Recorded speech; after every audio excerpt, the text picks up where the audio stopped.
আমরা চলতে পারছি কিন্তু মাননীয় মুখ্যমন্ত্রী এবং মাননীয় জাতীয় সংসদ সদস্য 108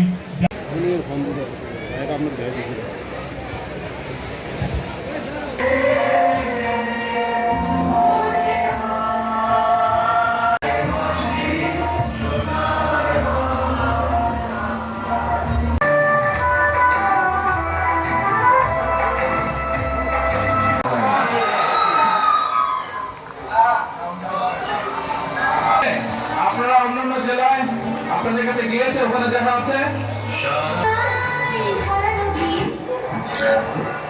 বাংলাদেশ জাতীয়তাবাদী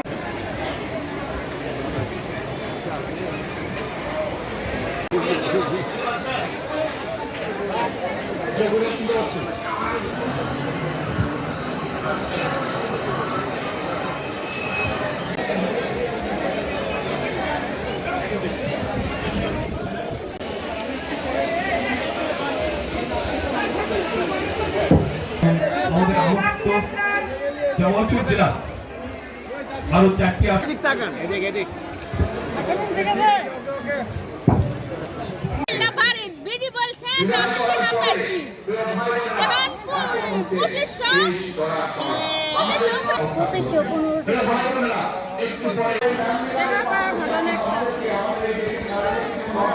কে দিল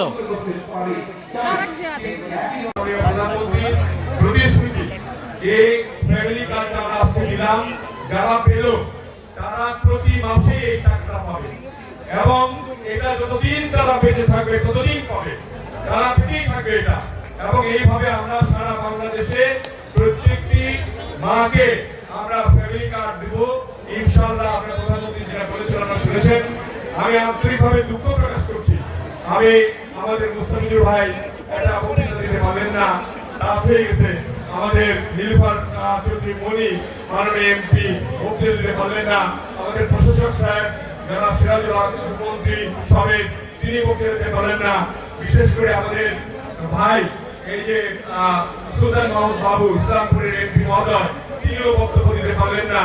আমাদের সবচেয়ে স্পিডি বক্তব্য দিতেন, আজকে রেডি হয়েছিলেন কিন্তু বক্তব্য দিতে পারলেন না, শাহ মোহাম্মদ ওয়ালিস আলী মামুন, আমাদের জামালপুরের এমপি, তিনিও বক্তব্য দিতে পারলেন না। সকলের কাছে আমি দুঃখ প্রকাশ করছি।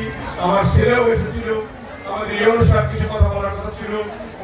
আমাদের সভাপতি মহোদয় আজকে জেলা প্রশাসক, তিনি এটাকে সমাপ্তি ঘোষণা করার কথা ছিল। সময়ের স্বল্পতার কারণে আমাদের আরেকটি অনুষ্ঠান আছে, যে অনুষ্ঠানে আমরা কিছু ছাগল বিতরণ করব।